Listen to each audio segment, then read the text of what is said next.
trabalho dignifica, é assim que nos explica o rifão que nunca falha. É ou não é? Diz-te toda a verdade, é que só por dignidade no mundo ninguém trabalha.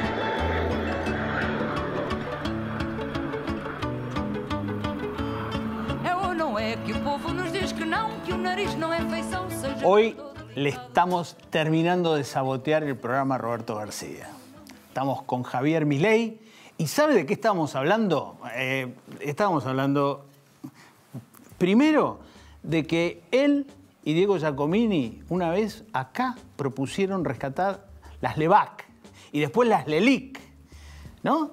Exactamente así. Y ahora no les dieron bola, el gobierno no le dio bola, y ahora aparece del otro lado en el debate electoral. Así es, exactamente. ¿Y cómo lo vivís? Bueno, en primer lugar me parece que las declaraciones de Alberto Fernández al respecto son muy desacertadas, al menos en lo económico, salvo que, digamos, políticamente esté apuntando a desestabilizar el gobierno. Ese es el primer punto. O sea, me parece desde lo técnico mal porque implica un avance sobre los derechos de propiedad. Si vos te comprometiste a pagar algo y ahora no lo vas a pagar, o sea, vos estás violentando los derechos de propiedad. Ese es el primer punto. El segundo punto tiene que ver con la lógica de los bancos. O sea, si vos no llegaras a pagar las LELIC, podrías generar la quiebra de bancos. Básicamente, ¿por qué? Porque ¿qué es lo que tiene en el activo, digamos, un banco? Tiene caja, ¿sí? Tiene efectivo para cuando la gente le pide los depósitos. Tiene las LELIC, que son estos títulos del Banco Central. Tiene bonos y créditos al sector privado. Entonces, si Alberto Fernández, digamos, está diciendo que no le va a pagar, ¿con qué le va a pagar los bancos al depositante? Dada esa situación, que te pueden hacer quebrar los bancos, lo que puede generar es una corrida bancaria. Es decir, el depositante, sabiendo que no va a cobrar, va a querer retirar sus depósitos antes, y cuando esa situación ocurra y los bancos necesiten rescatar las LELIC, no la van a poder rescatar, o si se hace con emisión monetaria generas una hiperinflación, o alternativamente terminas en un plan Bonex. Ahora, yo vi que Gerchunov, Pablo Gerchunov, el economista neorradical, que creo que es de la Universidad Torcuato Di Tella, él tuiteó, o alguien tuiteó con su nombre esta noche, de que esto fue medio planificado, que Clarín entró, pisó el palito, y dice, pisaron el palito y por eso se merecen otra ley de medios. Como que esto fuera parte de una estrategia electoral. Bueno, ese es un punto no menor. ¿Por qué? Porque la economía argentina tiene un fuerte desequilibrio monetario. A ver, entre base monetaria y LELICs, vos tenés pasivos monetarios hoy en el orden de 60.000 millones de dólares. Acá tu socio Giacomini dijo que las reservas... Las reservas netas son... 14.000. Sí, ponele 15.000 millones. Eso quiere decir que al tipo de cambio actual, digamos, si todos decidieran pasarse a dólares, o sea que hubiera un repudio generalizado y querés armar un ratio de conversión, el tipo de cambio tendría que ser 4 veces más alto. Y obviamente eso, digamos, tiene una contracara en una caída de la demanda de dinero que podría disparar una hiperinflación. Estamos jodidos, ¿eh? Claro, digo, ese es el problema. El problema es que la situación monetaria de Argentina es muy delicada. ¿Por qué? Porque vos tenés varios problemas operando en el plano monetario. Por un lado, la inflación remanente del año pasado. Es decir, lo que sucedió el año pasado, digamos, el exceso de oferta de dinero se generó básicamente, en primer lugar, por una caída en la demanda de dinero luego de lo que fue el 28 de diciembre del 2017, cuando Marcos Peña avanza sobre la independencia del Banco Central. Después lo que tenés que también se emitió dinero, nunca se arregló el problema de las LEVAC, o sea, porque, digamos, sacaste las LEVAC y creaste el monstruo de las LELIC. Pateaste. Exactamente. Juego a la reelección y después resuelvo. Sí, claro, pero con un monstruo peor, porque ahora las LELIC están todas concentradas en el sistema financiero, hoy ya representan 80% de la base monetaria, que en una situación de corrida eso se te convertiría en emisión monetaria, más el sobrante monetario. Todos esos elementos te podrían multiplicar el nivel de precios por 6, es decir, una inflación del 500%. O sea, ese es el tamaño del desequilibrio monetario. Entonces, esta estrategia de Alberto Fernández también podría ser leída políticamente, en apostar a generar inestabilidad monetaria, generar una hiper para asegurarse el triunfo en las elecciones. Y una vez que tenés una economía absolutamente deprimida, Digo, después viene un rebote y eso los podría llegar a eternizar en el poder. Escúchame, ¿Duhovne o Kulfas? ¿Cuál economista te convence más? No me convence ninguno de los dos son espantosos. O sea, Duhovne es este camino de la nada misma, de la lentitud, digamos, de una situación donde el ajuste es tan lento que cada vez el peso de los intereses te va ganando al ajuste. A ver, fíjate esto. Argentina, para cumplir con su condición de solvencia intertemporal, necesita un superávit primario de 3,5 puntos del PBI. Sí. Si este año saliera todo como lo pactado por el gobierno de llegar al resultado primario nulo, ¿qué pasa? Eso se estaría logrando con licuación del gasto. ¿Qué significa eso? Que si vos limpiás el efecto de licuación, el verdadero resultado es 1,5 puntos negativo. O sea, estamos a 5 puntos. ¿Sí? La verdad es que, mirá, es muy difícil que logremos el financiamiento de $35.000 millones del año que viene. Con un negativo. Y imagínate en el 2021. O sea que si no volamos por los aires en el default en el 2020, pasa en el 2021. Kulfas, digo, es peor todavía. O sea, es muchísimo peor todavía. O sea, por ejemplo, Kulfas, una de las cosas que dice es que esto se arregla aumentando el gasto público. Por ejemplo, ¿qué es lo que dice? Que en realidad si vos aumentás el gasto público, eso lo que hace es incrementar el PBI. Al incrementar el PBI aumenta el empleo, aumenta la recaudación y el resultado fiscal mejora. Eso, para que te des una idea, en un libro de macroeconomía básica está en el capítulo 3, capítulo 4, que se llama multiplicador del presupuesto equilibrado. Cuando vos haces eso, el resultado fiscal siempre empeora. ¿Sabés quién dijo algo parecido a eso? ¿Quién? Prat Guy, otro impresentable, a Marcos Peña. Terminamos en el Fondo Monetario Internacional. ¿Te acordás? Claro, esa fue la tesis inicial del gradualismo. El gradualismo estaba montado sobre eso. Exacto. Y otro que también dijo eso, ¿sabés quién fue? ¿Quién? Machinea de la Rúa. Mirá qué malas experiencias que tenemos con eso. Apelo a tu capacidad creativa. ¿Cómo se hace para bajar el gasto 4 puntos del PBI? Mirá, nosotros con Giacomini en el libro nuevo que se llama Libertad, Libertad, Libertad, proponemos bajar 15 puntos el gasto público en términos de PBI en el consolidado. Es más, lo proponemos hacer en 2 etapas. En la primera etapa son casi 10 puntos del PBI y consta en eliminar de cuajo los subsidios económicos, redefiniendo los contratos, eliminar de cuajo la obra pública, yendo a un sistema de iniciativa privada a la chilena, y eliminar de cuajo las transferencias discrecionales, tanto de nación a provincia como de provincia a municipio. Esos son casi 10 puntos. Eso te permite bajar la presión fiscal 5 puntos.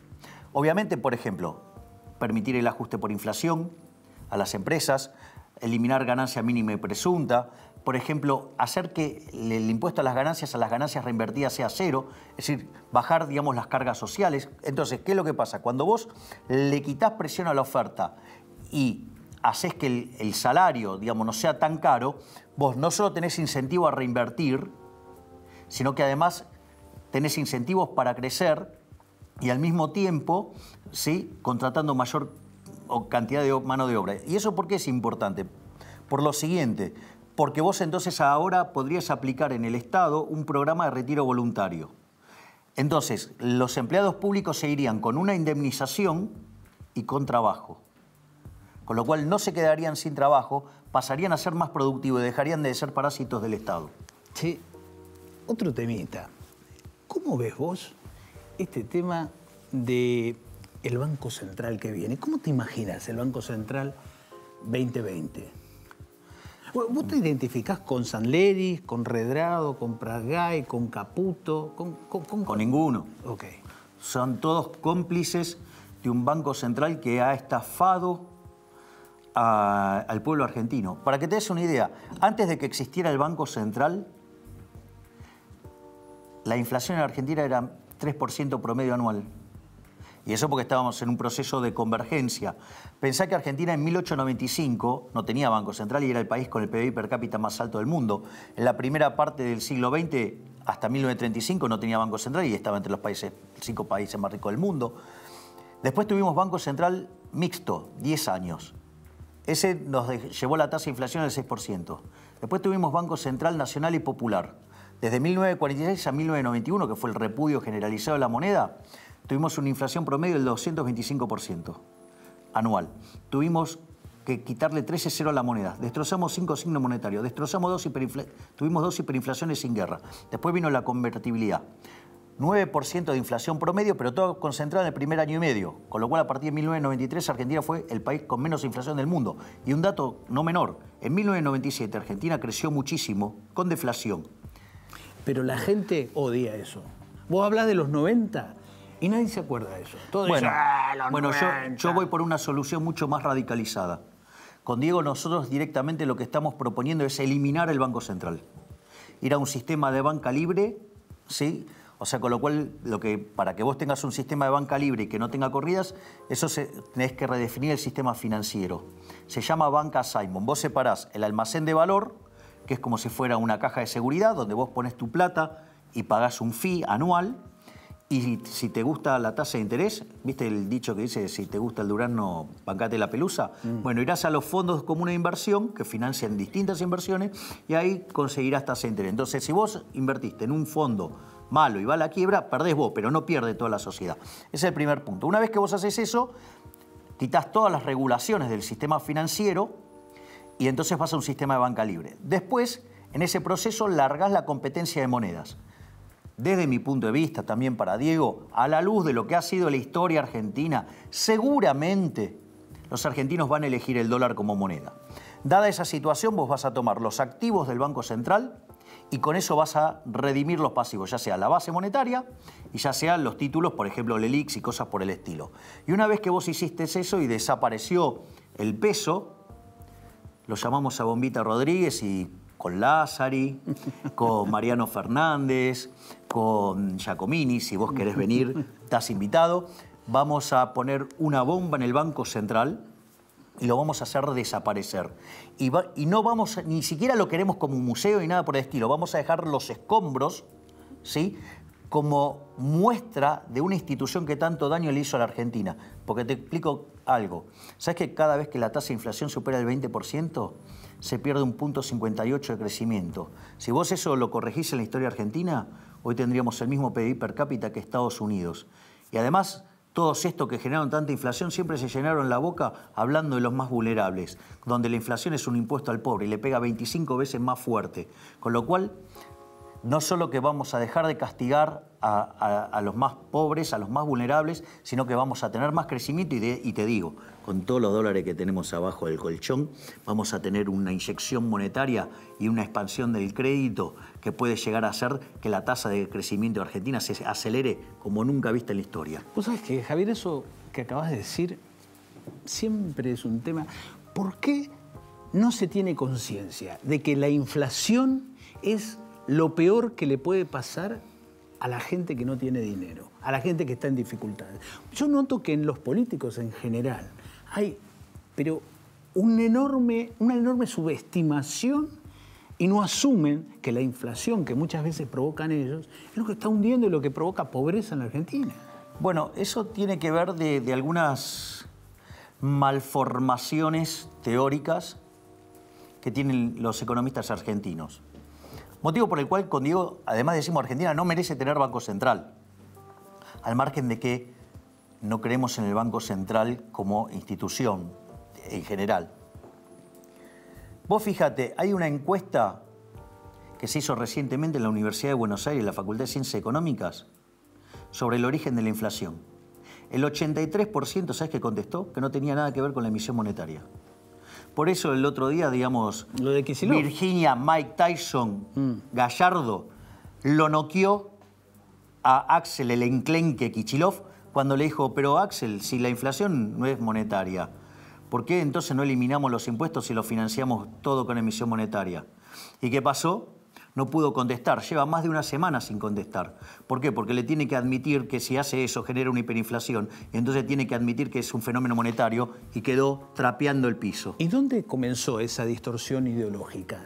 Ustedes, los economistas, ¿qué les pasó? Bueno, yo creo que, esa es una pregunta muy interesante, porque el problema radica en que la universidad pública genera, digamos, una suerte de economistas entre keynesianos y marxistas. Todos les gusta el Estado, ¿sí? Es decir, las universidades públicas, igual que las instituciones de educación pública, se han convertido en centros de adoctrinamiento en favor de la religión del Estado. Entonces, claro, ¿por qué, digamos, o sea, la universidad pública genera keynesianos a mansalva? Porque, ¿qué es lo que hacía el keynesianismo? ¿Qué era lo que hizo Keynes en esa basura de libro que es la teoría general? Básicamente lo que le decía al político, usted gaste, derroche, que eso es bueno. Y si sale mal, y cuando aparecen las consecuencias negativas, tenemos a quién echarle la culpa, a los empresarios, a los trabajadores.